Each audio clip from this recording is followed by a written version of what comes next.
जो class 12 mathematics के इस वीडियो में हम देखेंगे एक्सरसाइज 9.6 के questions number 13 and more questions. Question number 13 जो एक्सरसाइज में है वो पूछा गया है for each of the differential equation given in exercise 13 to 15 find a particular solution satisfying the given condition. तो हमें जैसे क्वेश्चन नंबर आपने पढ़े होंगे 1 to 10 या 1 to 12 क्वेश्चन जो सॉल्व किए गए थे वो क्वेश्चंस आपके जनरल सोल्यूशन बताते थे। इसमें आपके लीनियर डिफरेंशियल इक्वेशन जो first order and first degree के हैं उनके सोल्यूशन हमें पर्टिकुलर सोल्यूशन फाइंड करना है। पर्टिकुलर सोल्यूशन का मतलब होता है कि जब डिफरेंशियल इक्वेशन आप फाइंड कर लेते हैं, मतलब सोल्यूशन फाइंड कर लेते हैं, जो सी की वैल्यू आती है उस सी के लिए एक्स एंड वाई की वैल्यू दी जाती है। एक्स एंड वाई की वैल्यू को आप पुट कीजिए तो आपको सी की वैल्यू मिल जाएगी और सी की वैल्यू मिलते ही आप पर्टिकुलर सोल्यूशन को फाइंड कर सकते हैं। तो चलिए देखते हैं question number 13 and question number 13 है dy by D x plus 2y tan x is equal to sin x and the value of y is equal to 0 और x is equal to pi by 3 दिया है। इस basis पर आपको particular solution find करना, ठीक है ना। तो सबसे पहले ये डिफरेंशियल इक्वेशन हम ये देखना है कि ये डिफरेंशियल इक्वेशन 2020 एंड 21 के अकॉर्डिंग है कि नहीं, क्योंकि dy by D x plus P Y is equal to Q के फॉर्म को पढ़ना है और दूसरे फॉर्म जो दूसरे टाइप का डिफरेंशियल इक्वेशन हो उसको डिलीट कर दिया गया है। इसको भी ध्यान दीजिएगा, ठीक है। तो ये differential equation dy by D x के फॉर्म में है। अगर इसको हम कंपेयर कर लें dy by D x plus P Y is equal to Q के जनरल फॉर्म से, तो coefficient of y is here p and coefficient of y यहां देखा जाए तो 2 tan x है। तो वैल्यू क्या मिल जाएगी, कंपेयर करने पर p के जगह 2 tan x हो जाएगा। तो यह आ गया p is equal to 2 tan x and the value of q is equal to कितना आएगा, sin x हो जाएगा। ये p एंड q निकालने के बाद आप फाइंड करेंगे integrating factor which is equal to e to the power p dx, या वैल्यू ऑफ p कितना आ जाएगा 2 tan x एंड dx, या इसको लिख सकते हैं, कितना लिख देंगे e टू द पावर 2 है तो 2 कॉमन ले लें। तो आपको करना होगा integration of 10x, integration of 10x को लिख दीजिए e to the power 2 log of sec x, minus log cos लिखना पड़ेगा इसलिए मैंने लॉग सेक लिख दिया, ठीक है। लॉग सेक को इंटीग्रेट नहीं कर पा सकते, मतलब e to the power log अभी कैंसिल नहीं होगा, इसलिए 2 को पावर में लाइए, because n log m is equal to log m to the power n लिख सकते हैं, या इसको लिख सकते हैं log sec square x, e to the power log sec square x, या e to the power log sec square x is equal to कितना होगा भाई, सेक स्क्वायर x हो जाएंगे। तो इंटीग्रेटिंग फैक्टर जो फाइंड करनी थी, इंटीग्रेटिंग फैक्टर की वैल्यू आ गई आपकी sec square x। Integrating factor कितना आ गया, सेक स्क्वायर x आ गया। अब इंटीग्रेटिंग फैक्टर की वैल्यू जब फाइंड कर लिए तो इस पूरे डिफरेंशियल इक्वेशन को इंटीग्रेट करने के लिए आप ये वैल्यू पुट कर दीजिए y into integrating factor which is equal to q in bracket integrating factor dx and plus c, या y इंटीग्रेटिंग फैक्टर की वैल्यू सेक स्क्वायर x है। तो आप यहाँ रख दीजिए sec square x is equal to q की value sine x है, q is equal to sine x and sec square x dx and plus c, ठीक है। या इसको लिख दीजिए y sec square x sine x into sec square x है। Sec square को लिख सकते हैं 1 अपॉन कॉस स्क्वायर x। तो 1 अपॉन कॉस स्क्वायर जब लिखना ही है तो मैं एक बार लिख दूं cos x into 1 upon cos x dx and plus c, because sec square x is equal to 1 upon cos square होंगे तो cos into cos is equal to cos square होंगे, और साइन अपॉन कॉस ये बन जाएगा integrate करने लायक function, कितना होगा sine upon cos is equal to tan x and 1 upon cos is equal to sec x dx and plus c। Integration of tan x into sec x which is equal to sec x होते हैं, तो इसको लिख दीजिए y sec square x is equal to sec x and plus c। ये तो आ गया general solution क्योंकि इसमें c इंक्लूड है। आपसे पूछा गया है कि पर्टिकुलर सोल्यूशन फाइंड कीजिए when y is equal to 0 and x is equal to pi by 3 है। तो आप ये वैल्यू जरा पुट करते हैं, इस पार्ट को मैं यहाँ रब कर दे रहा हूँ, ठीक है। आप पुट कर रहे हैं इसमें y is equal to 0 and x is equal to y is equal to 0 और x is equal to pi by 3। तो चलिए y sec square x is equal to sec x plus C में y is equal to 0 और x is equal to pi upon 3 put करते हैं। तो y is equal to 0 जब put करेंगे तो ये तो पूरा पार्ट 0 हो जाएगा, which is equal to sec pi by 3 plus C, या c की जो वैल्यू मिलेगी सेक 60 की वैल्यू cos 60 कितना होता है 1/2, तो यहाँ पर सेक 60 इज इक्वल टू 2 आ जाएगा, ठीक है ना। तो यहाँ से -2 मिल जाएगा बिकॉज ये ट्रांसफर हो जाएगा, तो c की वैल्यू -2 मिल गई। c की वैल्यू आप पुट कर दीजिए जनरल डिफरेंशियल इक्वेशन के जो सोल्यूशन मिला है यह है y sec square x is equal to sec x and the value of c is equal to -2। तो ये जो मिला आपके पर्टिकुलर सोल्यूशन मिल गया उस डिफरेंशियल इक्वेशन का, और ये क्या मिला जनरल सोल्यूशन मिला उस डिफरेंशियल इक्वेशन के लिए, ठीक है। अगले क्वेश्चन को देखते हैं, क्वेश्चन नंबर 14। आप एक बार इसको देख लीजिए ध्यान से। क्वेश्चन को मॉडिफाई किया गया होगा तो सेक स्क्वायर से डिवाइड या इसको ट्रांसफर कर दिया गया होगा, आंसर उतना भी हो सकता था, तो आंसर पे यहाँ नहीं चलने क्योंकि आंसर मॉडिफाई कर सकते हैं, ठीक है। नाउ क्वेश्चन नंबर 14, जो भी differential equation dy by D x plus P Y is equal to Q के फॉर्म में होंगे हम उन्हीं के सोल्यूशन कर रहे हैं।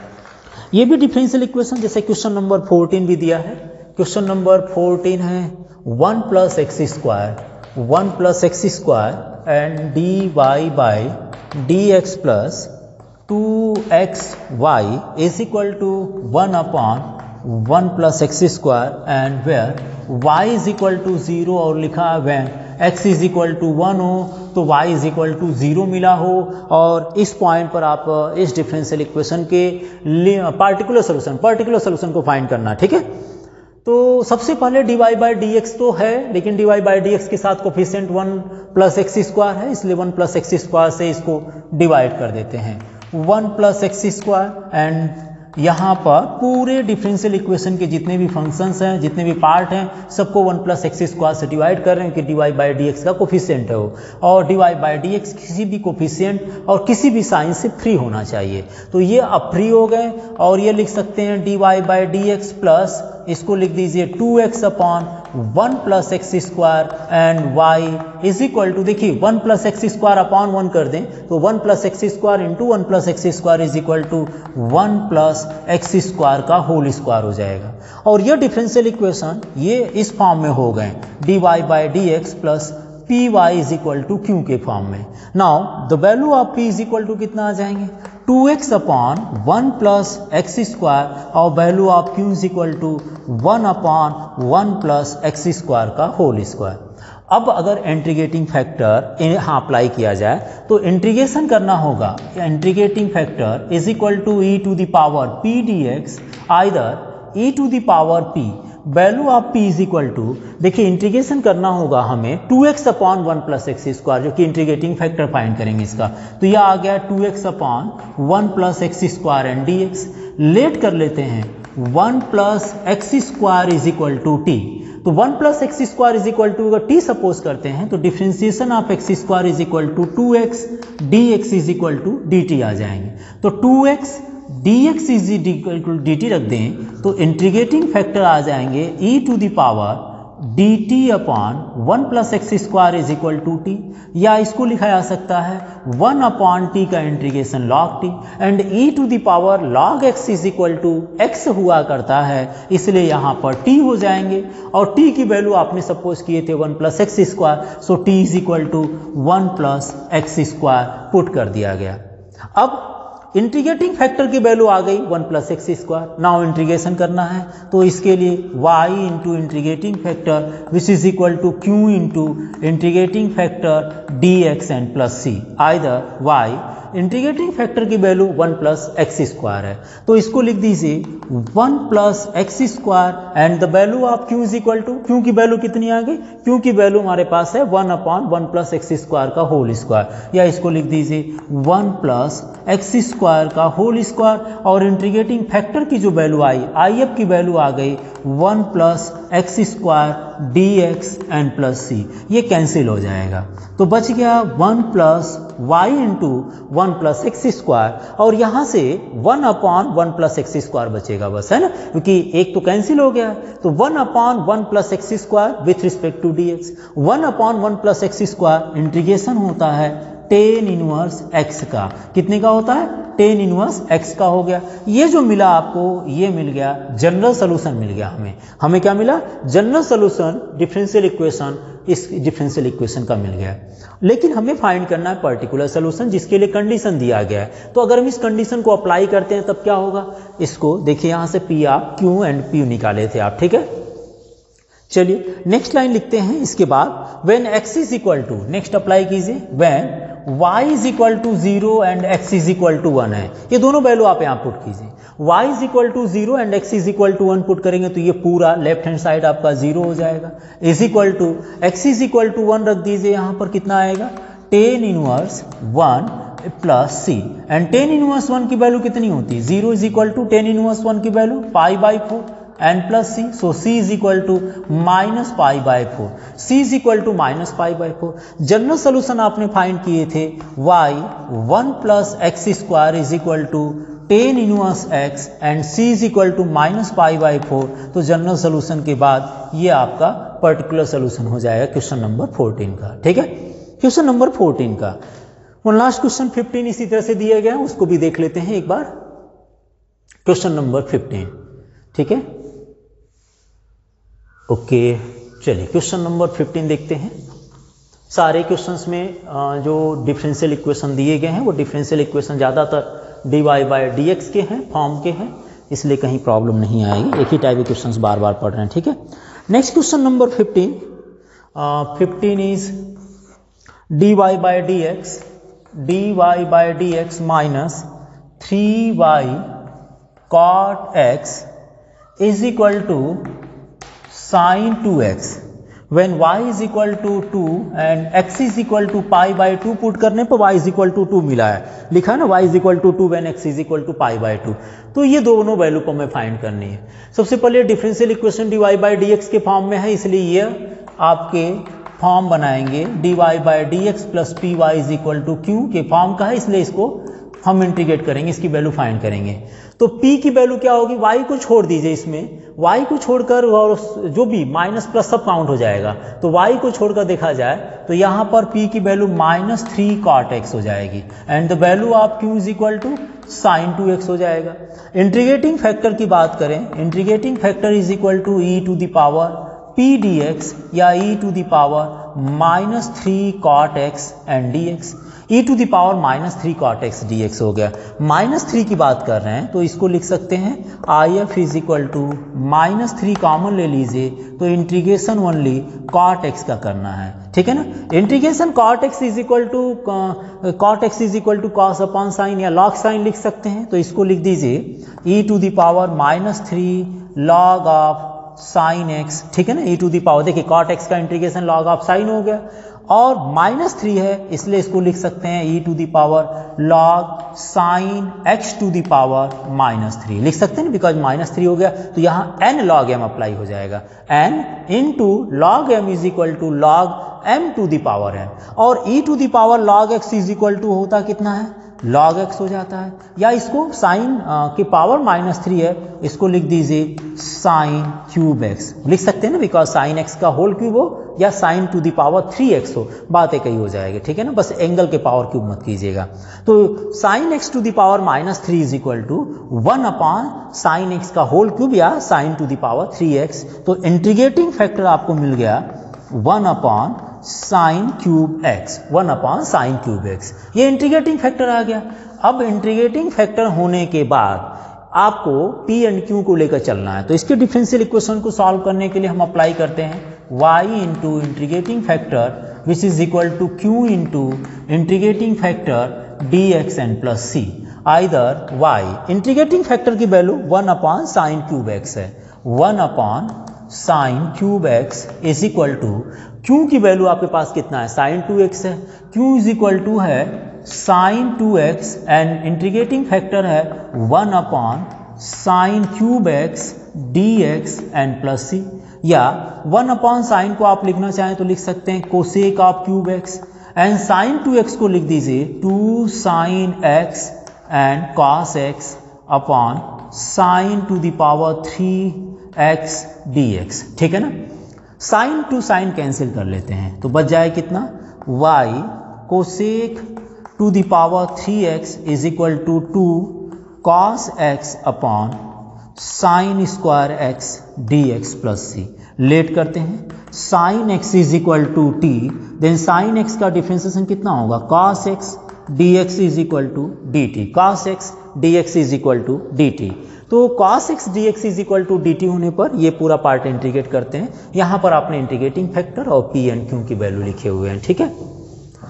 चलिए नेक्स्ट चलते हैं। वहां पर अगर आप वैल्यू पुट करते हैं sine x is equal to t तो यह आ जाएगा y into cosec of cube x is equal to 2 and देखिए cos x dx is equal to dt and 1 upon sine x is equal to t, sorry sine x is equal to t है तो 1 upon T square हो जाएंगे, तो यह आ जाएगा 2e and 1 upon T square dt plus C, या y into cosec of cube x यहाँ पर आ जाएंगे t to the power -2 plus 1 and -2 plus 1 and plus C, या y into cosec cube x is equal to -2 upon t and plus C and the value of t is equal to sine x रख दें तो यहां पर आ जाएगा -2 upon sine x plus C, या 2 upon sine x, sign को आप कोसेक लिख दीजिए तो यह आ गया y into cosec cube x is equal to -2 cosec x and plus C. ये जनरल सोल्यूशन आपको मिला है। क्या मिला है, जनरल सोल्यूशन है। अब हमें पर्टिकुलर सोल्यूशन फाइंड करने के लिए y के प्लेस पर 2 पुट करना है और x is equal to y is equal to 2 and x is equal to pi by 2। तो y इज इक्वल टू 2 अगर यहाँ रख देते हैं तो यह आ जाएगा cosec x is equal to pi by 2 minus cos 2 cosec x is equal to pi by 2 and c। देखिए cosec 90 sine 90 is equal to 1, then cosec 90 is also 1, तो 1 to the power cube sine 90 1 होता है तो cosec 90 भी 1 होगा because reciprocal अगर देखा जाए तो cosec 90 is equal to 1 and 1 के power cube is equal to 1 हो जाएगा, -2 कोसेक 90 1 हो गया तो -2 इज इक्वल टू 4, c की वैल्यू 4 आ गई, आप यहाँ पुट कर दीजिए तो आपको आंसर कितना मिल जाएगा, जो मिलेगा वो आपका पर्टिकुलर सोल्यूशन हो जाएंगे। तो आंसर हो जाएंगे y cosec cube x y into cosec cube x is equal to -2 cosec x -2 cosec x and c is equal to +4 आ गया तो यहां पर आप लिख दीजिए +4। यह आपको मिल जाएगा particular solution for question number 15 के लिए, ठीक है। एक बार क्वेश्चन को देख लीजिए, बाकी 2-3 क्वेश्चन और बता देते हैं आपको। क्वेश्चन नंबर 16, क्वेश्चन नंबर 16 है एक्सरसाइज 9.6 के। Find the equation of curve passing through the origin and given that the slope of the tangent to the curve at any point xy is equal to the sum of the coordinate of that point. Means कोई curve ले लेते हैं, suppose कर लेते हैं हमारे पास curve है and curve passing through the origin, मान लेते हैं ये ओरिजिन से पास हो रही, ठीक है, ये कर्व ऐसे पास हो सकती है पासिंग थ्रू द ओरिजिन, तो ये कर्व मान लेते हैं ऐसे पास हो रहे, ठीक है, मान लीजिए हम ये ले लिए। नाउ एक्स एंड वाई आपको बनाना नहीं है, आप याद रखिएगा कि 0 0 से पास होने के लिए कह रहा है and the given that the slope of the tangent to the curve at any point x Y. मान लेते हैं यहाँ पॉइंट P है जिसका कोऑर्डिनेट एक्स वाई है, यहाँ से स्लोप ऑफ टेंजेंट या टेंजेंट पास हो रही है, ठीक है ना। ये लाइन आपकी टेंजेंट लाइन हो गई। कौन सी लाइन हो गई, टेंजेंट लाइन है। Tangent line which is passing through the point x Y is equal to the tangent कौन सा होगा, tangent is denoted by dy by dx। X Y point पर जो स्लोप ऑफ टेंजेंट इस curve का होगा वो डिनोट कर रहे हैं dy बाय dx से। तो tangent is equal to the sum of the coordinate of that point. इस पॉइंट पर जो कोऑर्डिनेट है, कोऑर्डिनेट क्या है, एक्स वाई है, तो एक्स वाई के कोऑर्डिनेट का सम मतलब dy by dx means tangent is equal to the sum of the coordinate of X Y, और साथ ही साथ कर्व 0 0 से पास हो रहा है। इसका मतलब हमें जो फाइंड करना है वो पर्टिकुलर सोल्यूशन फाइंड करना है। ये डिफरेंशियल इक्वेशन बन जाएगा, किस फॉर्म का बना, dy by dx minus Y is equal to X. याद रखिएगा, क्वेश्चन फिर से बता देता हूं, ये कर्व है, uh curve is passing through the point 0 0, ठीक है ना। नेक्स्ट दिया गया है slope of tangent which is passing through the point x Y is equal to sum of the coordinate on that point. तो मान लेते ये पॉइंट P है, कहीं भी हो सकता है, जरूरी नहीं कि यहीं हो।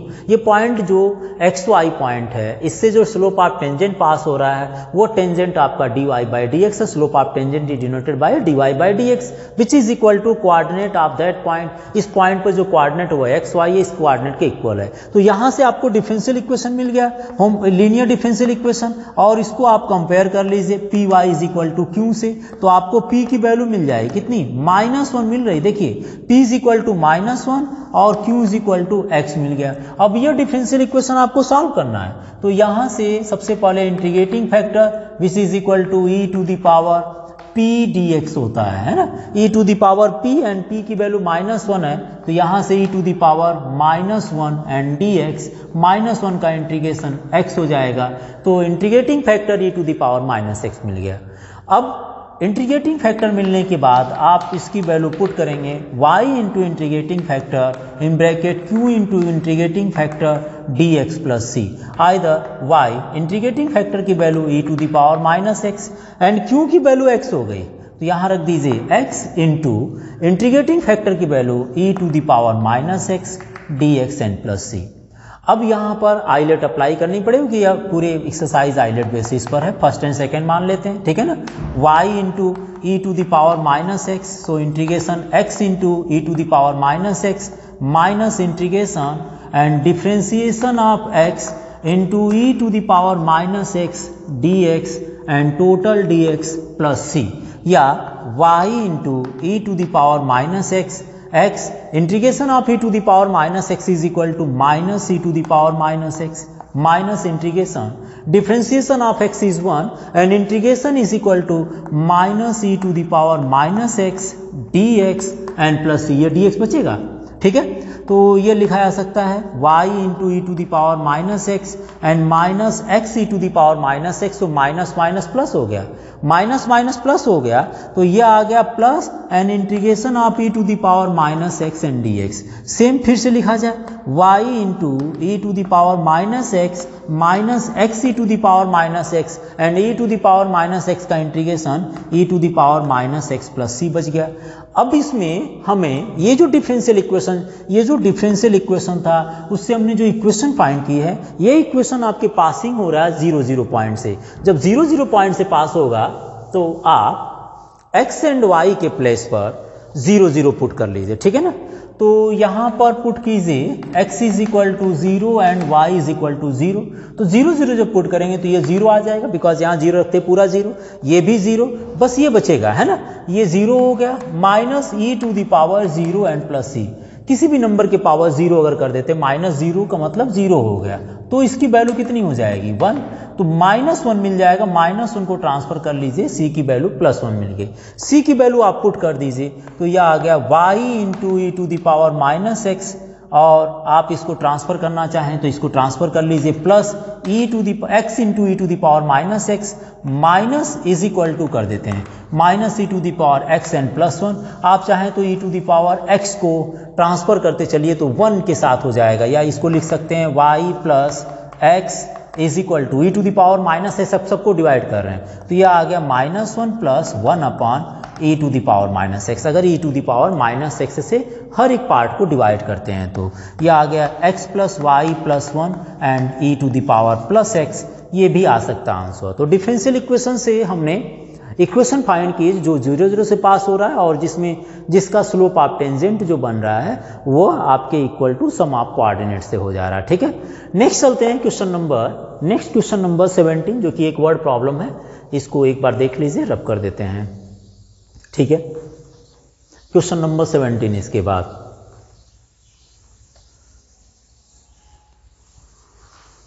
ठीक है, चलते हैं क्वेश्चन नंबर 17, रीडिंग कर सकते हैं। क्वेश्चन नंबर 17 है find the equation of a curve passing through the point 0 0 and 0 2 and given that the sum of the coordinate of any point on the curve exceed the magnitude of the slope of tangent, magnitude means dy by dx of slope of tangent का magnitude का मतलब dy by dx, उसकी value पूछा है। तो sum of coordinate at any point of any point on the curve exceed the magnitude of the slope of tangent to the curve at the point by 5 से increase हो रहा है। तो एक रफली आप ऐसे ही कोई कर्व पास करा दीजिए, मान लेते हैं ये कर्व है जो कि पॉइंट 0,2 से पास हो रहा है, ठीक है ना, एंड पासिंग थ्रू द 0,2 का मतलब इसमें पर्टिकुलर सोल्यूशन फाइंड करना है। एंड मान लेते हैं यहाँ पर कोई पॉइंट P है जिसका कोऑर्डिनेट एक्स वाई है, तो यहाँ दिया है sum of the coordinate at any point of any point से, तो मान लेते हैं ये पॉइंट P से ये टेंजेंट लाइन पास हो रही है। तो अगर पॉइंट एक्स वाई की बात करें, जो टेंजेंट होगा वो लिखा जाएगा इस पॉइंट पर dy बाई डी एक्स। तो dy by D x and the sum of coordinate of any point, sum of coordinate का मतलब x प्लस वाई।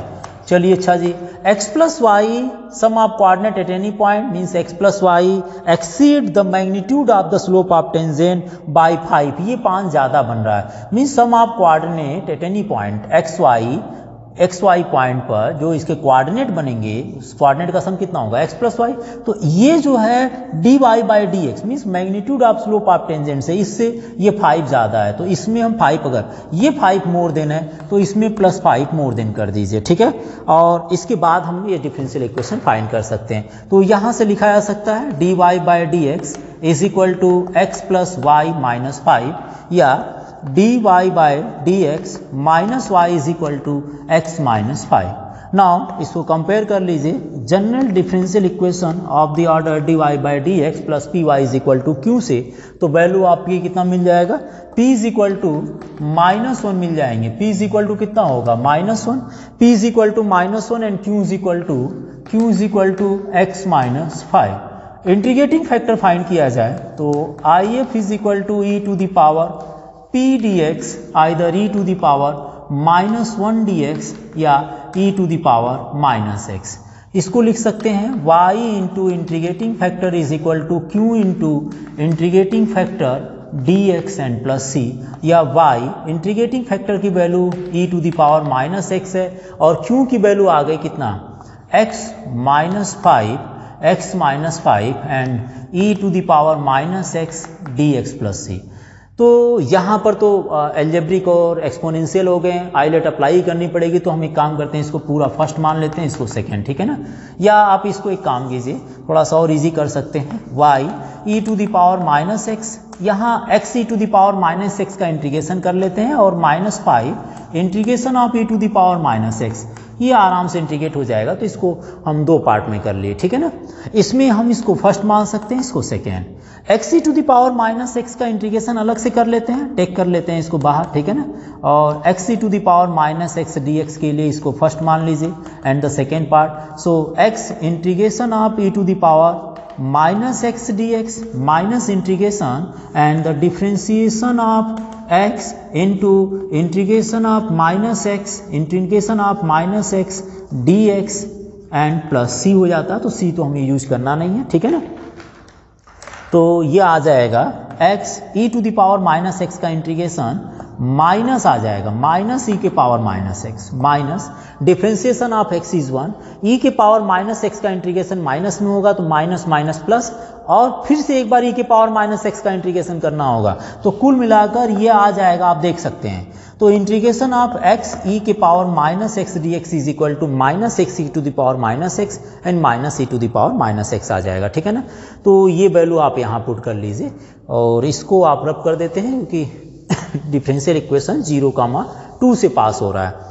तो ये आ जाए कितना, y e to the power -x, और इस पूरे पार्ट का इंटीग्रेशन आ गया -x e to the power -x and -x, और -5 e to the power -x का इंटीग्रेशन माइनस में मिलेगा तो माइनस माइनस प्लस हो गया, plus e5 e to the power -x and plus c, ठीक है।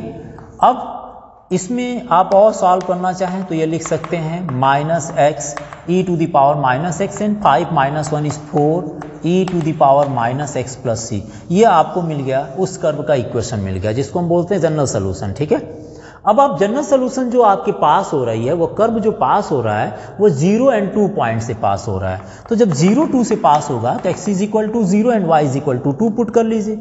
x is equal to 0 and y is equal to 2 put करने पर देखिए ये -0 होगा और किसी भी नंबर के पावर 0 का मतलब इसकी वैल्यू कितनी हो जाएगी, 1 हो जाएगा। इसी तरह से अगर 0 पुट करते हैं तो ये 0 हो गया, यहाँ पर 0 पुट करते हैं तो e to the power 0 plus c, तो 4 यहाँ प्लस 4 बचेगा because e to the power 0 1 होता है, तो 4 माइनस 2 इज इक्वल टू -2, तो c की वैल्यू -2 आ गई। c की वैल्यू -2 जनरल सोल्यूशन में पुट कर लें तो यह आ जाएगा y e to the power -x is equal to -x e to the power -x plus 4 e to the power -x and c is equal to -2। आप चाहें तो e to the power -x से सबको divide कर दीजिए। जब divide करेंगे तो ये y बचेगा यहाँ पर, और यहाँ पर बचेगा x, यहाँ पर बचेगा 4, और यहाँ आ जाएगा 2 e to the power x। अगर e to the power x e to the power -x से पूरे डिफरेंशियल इक्वेशन, ये जो पूरा इक्वेशन आपका बन रहा है, इसको डिवाइड करते हैं तब आपको यह मिल जाएगा। ठीक है, आंसर आपका यहाँ भी हो सकता है, आंसर ये भी हो सकता है। नाउ लास्ट में 1-2 क्वेश्चंस और हैं, उसकी बात कर लेते हैं। क्वेश्चन नंबर 18 एंड 19 है, तो एक बार इसको रब कर देते हैं। ठीक है, देख लीजिए ध्यान से। Question number 18 last objective questions है, क्योंकि 20 क्वेश्चंस ऑब्जेक्टिव आ रहे हैं तो इसको देखना है।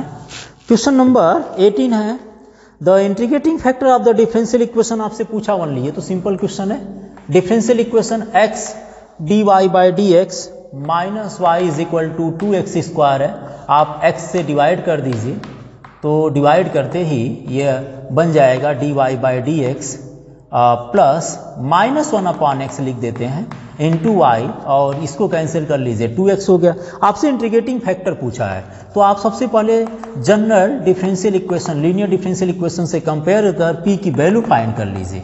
ठीक है, और उसके बाद इंटीग्रेटिंग फैक्टर फाइंड करेंगे तो e to the power p dx या e to the power -1 upon x dx, या इसको लिख सकते हैं e to the power -log x, and -log x को लिख सकते हैं log x to the power -1 या x टू द पावर -1 या 1 अपॉन x आ जाएगा। तो ऑप्शन आपका C इसका करेक्ट हो जाएगा, option C is 1 upon x है। ठीक है, सिमिलरली dx अपॉन dy के लिए पूछा है, तो 19 क्वेश्चन जो dx अपॉन dy के फॉर्म में है इसलिए यह डिलीट है, तो अगर पूछा भी गया हो तो आप इंटीग्रेटिंग फैक्टर इसका फाइंड कर सकते हैं। ठीक है, इसके बाद जो इससे related question homogeneous, variable, separable और लीनियर डिफरेंशियल इक्वेशन से रिलेटेड जो भी क्वेश्चन होंगे वो मिसलेनियस एक्सरसाइज में हैं, तो अगले वीडियो में मिसलेनियस एक्सरसाइज को देखते हैं जो सिमिलर क्वेश्चन होंगे। ठीक है, तो चलिए इसको आप एक बार नोट कर लीजिए।